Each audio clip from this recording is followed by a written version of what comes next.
Très bon match du Real Madrid contre Tyrol. Par contre, pour Vinicius Junior, il se passe quelque chose, les gars.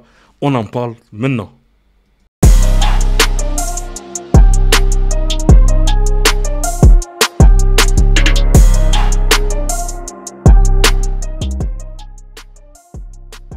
Salut les dribbleurs, j'espère que vous allez bien. C'est parti pour une nouvelle vidéo concernant le Real Madrid. Et on commence avec le journal Marca. Buenas sensaciones, donc bonne sensation. Donc comme vous le savez, le Real s'est imposé 4-0 contre l'équipe de Tyrol. Donc du coup, on en parlera en fin de vidéo via mon téléphone. J'ai tout noté, ok. Les notes de joueurs, mes petits commentaires, ok. Donc on en parlera tout à l'heure. Le journal AS, Los Magos de Xabi Alonso. Donc comme vous le savez, on met à l'honneur Kylian Mbappé et Arda Güler. Victoire 4-0 du Real Madrid en amical contre Tyrol. Donc but de Militao, doublé d'Mbappé et but de Rodrigo. Dean Huijsen contre Tyrol. Donc le plus de passes 104, 100% de dribbles réussis, 100% de duels au sol gagné, 6 récupérations, 3 interceptions, 13 passes longues réussies donc sur 16 et 12 passes dans le dernier tiers. Donc trop fort. Donc franchement, maintenant avoir ce talent en Liga, et ce qu'il peut apporter. Alvaro Carrera, c'est un honneur de porter à nouveau ce maillot. Je me sens très à l'aise avec mes coéquipiers. Peu importe que ce soit un match amical, c'était un match important pour préparer la suite. Gagner est toujours important. Donc je suis vraiment d'accord avec cette mentalité. Que vous jouez un match amical, que vous jouez même un match pendant l'entraînement, il faut tout le temps gagner, les gars. Donc c'est ça, l'âme du Real Madrid. Mbappé avait des coéquipiers comme lui. Le football est le plus beau et le plus facile. Je me sens à l'aise avec tous les joueurs. Vinicius Junior sur l'aile, Dean Huijsen en défense. Je suis très content. David Alaba jouer au milieu de terrain. C'est un poste différent. Je le connais un peu depuis un certain temps. Donc voilà, franchement, lui, je pense que ce sera bien. Il pourra à terme devenir vraiment polyvalent. Donc jouer dans le milieu de terrain ou aussi jouer en défense. Donc ce sera très bien pour le Real. Eder Militao, la meilleure chose est d'être revenu. Donc ça a pris du temps, mais je suis maintenant de retour. Et quand je serai sur le terrain, je vais tout donner. Donc franchement, lui, c'est la bénédiction actuellement, côté du Real. Il est très en forme. Il vient de marquer 2 buts en 2 matchs. Franchement, rien à dire. On va dire Militao, en plus avec sa paire, avec Huijsen en défense, il n'y a vraiment rien à dire. David Alaba pourrait devenir le remplaçant d'Aurélien Tchouaméni au milieu de terrain. Donc voilà, comme je vous disais tout à l'heure, très bonne nouvelle. Si Tchouaméni a un coup de mou durant la saison, donc Alaba pourrait prendre le relais. Xabi Alonso a été impliqué dans de nombreuses décisions au Real Madrid, comme des transferts. Avant même sa nomination officielle, le Real Madrid a une très grande confiance en lui. Donc du coup, voilà. Maintenant, vous le savez, Xabi Alonso, on va le juger durant la saison et à la fin aussi, parce qu'à la fin, il va falloir quel trophée tu as ramené. Est-ce que tu as ramené une Ligue des Champions, une Liga, une Coupe du Roi ou bien une Super Coupe d'Europe. Donc maintenant, à voir ce qu'il va faire durant cette saison. L'approche de Xabi Alonso devrait être offensive, divertissante, avec des changements tactiques pendant les matchs et des rôles plus importants pour les jeunes joueurs. Donc voilà, en plus, quand vous regardez l'effectif du Real, voilà, l'effectif est très jeune et ça promet pour l'avenir. Mon cousin Kylian Mbappé avec Rodrigo a une story Instagram. Donc lui aussi, partance normalement du côté de Manchester City, mais honnêtement il a fait un très bon match contre Tyrol. Donc en parlant de Rodrigo, donc maintenant on va voir est-ce qu'il va vraiment partir du côté du City. Tchouaméni est devenu indispensable pour Xabi Alonso. Xabi Alonso lui fait confiance pour décider de lui-même en fonction des matchs quand il doit se positionner comme troisième défenseur central et quand il doit rester au milieu de terrain. Donc du coup franchement voilà. En tout cas, Xabi Alonso, il a confiance en Tchouaméni, il a confiance en Arda Güler. Donc voilà, déjà en tout cas, ce milieu de terrain se dessine petit à petit. La présentation de Mastantuono aura lieu demain, le jour de son 18e anniversaire. Donc voilà, lui aussi, c'est vrai qu'il va rentrer, il est dans l'effectif du Real Madrid. Et bon, maintenant, bon, c'est vrai que le Real, je ne sais pas s'ils vont ils vont voir des matchs encore avant la Liga. Mais j'aimerais aussi voir Mastantuono à l'œuvre. Donc j'espère qu'il y aura au moins 1 ou 2 matchs de plus durant cette semaine. Breaking, l'agent de Vinicius Junior et José Ángel Sánchez, le PDG du Real Madrid, ont eu lieu ont eu une réunion dans les bureaux du club ce matin. Hein. C'est la deuxième fois cette semaine que son agent se rend au Real Madrid. Bon, les gars, en tout cas, moi, je voulais un peu m'arrêter dessus. Parce que c'est vrai que durant le match, j'ai pas trouvé le même Vinicius Junior que d'habitude. J'ai l'impression que le numéro 7 du Real n'était pas Vinicius Junior. J'ai l'impression que c'était une autre personne. Quand il y a des fautes, Vinicius Junior, on le connaît tous, il est toujours là, en train de se prendre la tête avec l'arbitre, un peu avec ses coéquipiers ou quoi que ce soit. Mais là, rien du tout. Il défend. On lui demande de défendre, il défend, on lui demande d'attaquer, il attaque, mais j'ai l'impression qu'il fait le strict minimum. Voilà, il n'en fait pas plus comme il fait d'habitude. Hein.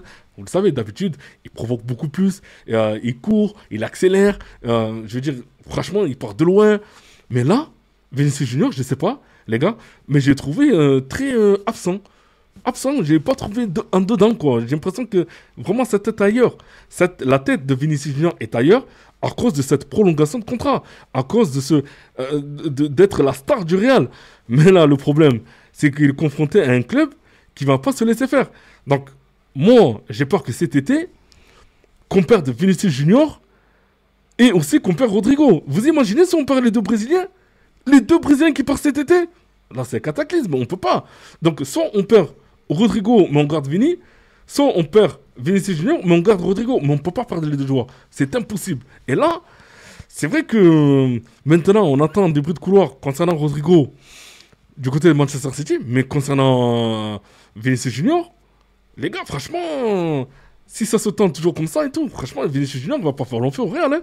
Donc voilà, en tout cas, on va en parler tout à l'heure parce que j'ai mis une petite note concernant Vinicius Junior hein, durant ce match. Hein. Donc vous me dites ou pas si vous êtes d'accord ou pas. Le Paris Saint-Germain perd des places au classement UEFA. Hein. Donc le Real Madrid est toujours leader avec le Bayern et l'Inter qui complètent le podium. Et pour terminer les gars, hein, donc là du coup, je vais vous faire... bon, donc je vous ai dit tout à l'heure, hein, via mon téléphone, en fait, j'ai marqué tout, j'ai pris toutes les notes hein, concernant ce match-là. Ok. Hein. Donc sur l'évaluation des joueurs, pour Courtois, je lui ai mis un 7 sur 10. D'accord. J'ai marqué qu'il est peu sollicité, très serein avec le peu d'action qu'il a eu. D'accord. Pour Trent Alexander-Arnold, actif mais discret offensivement et s'améliorer en seconde mi-temps. Ok. Pour Dean Huijsen, j'ai mis un 8 sur 10. Ok. Régulateur du jeu, excellent en premier acte et confiance dans la relance. Hein. Donc franchement, lui, rien à dire. Hein. Donc vraiment, il a fait son match. Pour Alvaro Carrera, donc j'ai mis un 7,7. Défensivement solide, offensivement moins visible. Hein. Donc du coup, je pense que Xabi Alonso va lui demander petit à petit, ben, du coup, de prendre des risques, hein, de monter quand il faut monter, d'oser quoi. Parce que Trent Alexander-Arnold, au bout de moment, quand il va se libérer, il va monter gravement vers l'attaque. Donc du coup, je pense que concernant Alvaro Carrera, Xabi Alonso, il va le toucher quelques mots en disant qu'il doit prendre beaucoup plus de risques en allant vers l'attaque. Ensuite, concernant le milieu de terrain, pour Arda Güler, hein, donc j'ai mis un 8,8 hein, les gars. Donc meneur offensif par excellence, occasion, tir au but, hein, donc passe décisif, donc rien à dire. Hein, donc voilà, pour moi, il a fait un très bon match. Hein. Voilà, Arda Güler, comme je vous ai dit sur une dernière vidéo, pour moi, c'est l'élu, c'est celui sur lequel Xabi Alonso lui fait confiance, d'accord. Et vous allez voir un grand Arda Güler, les gars. Surtout que je vous ai dit tout à l'heure sur les autres vidéos que Arda Güler, c'est un joueur qui marche à la confiance. Et quand il a la confiance du coach, il te fait des matchs extraordinaires. Hein. Donc là, du coup, vous allez voir ce qui va se passer hein, durant cette saison. Donc pour continuer, pour Aurélien Tchouaméni, j'ai mis un 8,3. D'accord. Donc solide offensivement. Solide défensivement, pardon. Apport offensif avec une ouverture remarquable vers Mbappé. Hein. Donc voilà. Mais je pense qu'il peut encore s'améliorer. D'accord, Tchouaméni. Et vous le savez, hein, il peut faire plus. Donc j'attends aussi beaucoup plus de choses de lui hein, concernant ce milieu de terrain. Dani Ceballos. Donc j'ai mis un 7,2. Ok, sérieux, mais peu impactant sur le plan offensif. Hein. Donc du coup, c'est vrai que Dani Ceballos, voilà. Au début, le Real ne comptait pas trop sur lui, mais là, au vu qu'il n'y a pas de vente et il n'y a pas d'arrivée, donc là, du coup, ils sont obligés de le garder. Mais voilà, donc il a fait le strict minimum de ce qu'on peut lui demander dans le milieu de terrain. En attaque, Pour Brahim Diaz, je l'ai mis un 7,9. Hein. Donc, bonne activité à droite. Passe de but pour Militao. Hein. Donc, lui aussi, vous le savez, hein, assez rapide. Un centre de gravité assez bas. Franchement, il dribble énormément. Des passes courtes dans un petit périmètre. Et vraiment très très bon joueur de Brahim Diaz. Hein. Et je pense qu'il peut apporter énormément durant cette saison. Et voilà, hein, on l'a vu hein, quand il a joué avec Carlo Ancelotti, hein, il a fait pas mal de bons matchs. Et là, avec Xabi Alonso, j'espère que Xabi Alonso va le faire, voilà, va lui donner des 90 minutes par-ci par-là et qu'on puisse voir aussi son talent. Ensuite, concernant Kylian Mbappé, hein, donc Kylian Mbappé, j'ai mis un 9,5 les gars parce qu'il a mis un doublé. Donc il a voilà, doublé, passeur pour Rodrigo, désigné homme du match. Hein, donc franchement, lui, maintenant, il se doit d'être le meilleur joueur du monde, les gars. Kylian Mbappé, là, cette saison, voilà, il a pris le numéro 10. Il doit montrer que aussi c'est un leader. Donc j'ai confiance en lui hein, et j'espère qu'il va nous faire une très bonne saison. Concernant Vinicius Junior, hein, donc Vinicius Junior, les gars, je lui ai mis un 6,9, d'accord? Donc moins inspiré que d'habitude, peu d'influence dans le jeu. Hein, donc voilà, tout est en lien avec ce qui est en train de se passer. Hein, que l'agent vient 2 fois voir Florentino Pérez, que Vinicius Junior, ce que je vous ai dit tout à l'heure, voilà, on ne le sent pas trop concerné dans l'équipe. Je sens qu'il est absent, il est dérangé par ce contrat avec le Real Madrid. Donc, quand cette situation va être réglée, d'accord, j'espère qu'on va avoir un très grand Vinicius Junior parce qu'on a vraiment besoin de lui hein, durant cette saison. Hein. Mais après, si ça ne le fait pas, ben, du coup, les gars, franchement, le Real, je pense qu'il ne peut pas prendre un joueur avec un état d'esprit comme ça, quoi. C'est pas possible. Donc, maintenant, à voir ce qu'ils vont faire. Hein. Concernant les remplaçants, d'accord? Donc, pour Lunin, donc j'ai mis un 6,4, intervention décisive dans un duel. Pour Rodrigo, 7,7, plein d'intensité, belle combinaison avec Mbappé pour le 4-0. Carvajal, présence plus symbolique, hein, donc du coup j'ai mis un 6,2. David Alaba, 6,5. Ben, du coup, accueil chaleureux, position hybride pour équilibrer la défense. Hein.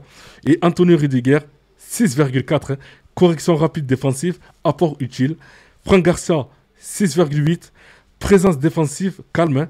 Et Gonzalo, hein, donc présent, aurait pu marquer, mais son tir passe juste à côté. Hein. Donc voilà mon analyse hein, pour chaque joueur. Donc vous me dites ce que vous en pensez. Et j'entends vos commentaires, hein, bien évidemment. Hein. Mais je pense que ce match du Real Madrid est bon et ramène beaucoup de choses. Hein, et surtout sur la suite. Et j'espère que, voilà, que maintenant Xabi Alonso aussi va essayer d'autres dispositions de jeu. Donc là, le 4-3-3. Après, j'espère aussi voir peut-être une autre type de compo, mais ça, j'en ai parlé dans d'autres vidéos. C'est-à-dire le 4-3-1-2, hein, bien évidemment, avec 2 attaquants et un 10 derrière. Hein. Peut-être ça va se faire avec Mastantuono, hein, qui va arriver bientôt. Et voilà, donc du coup, moi, en tout cas, je suis très content de ce match. D'accord.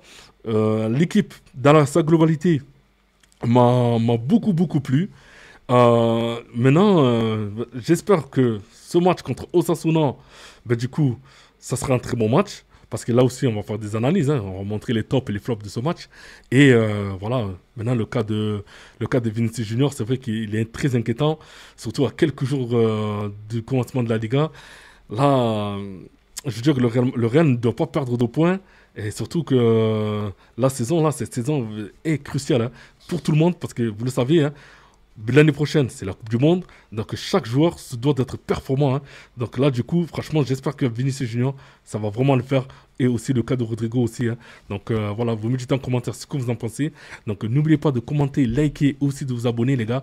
Et franchement, merci pour ceux qui s'abonnent pour cette chaîne. Comme je dis toujours, hein, vous m'apportez beaucoup de force à continuer à faire ces analyses. Hein. Et je sais qu'il y a beaucoup de monde qui regarde cette chaîne. Hein, d'accord? S'il vous plaît, si vous avez le temps, juste mettez un pouce ou likez. Ou sinon, abonnez-vous aussi sur la chaîne. Ça fait vraiment très plaisir, hein, les gars. Et je vous dis à plus tard pour une prochaine vidéo. Bye bye.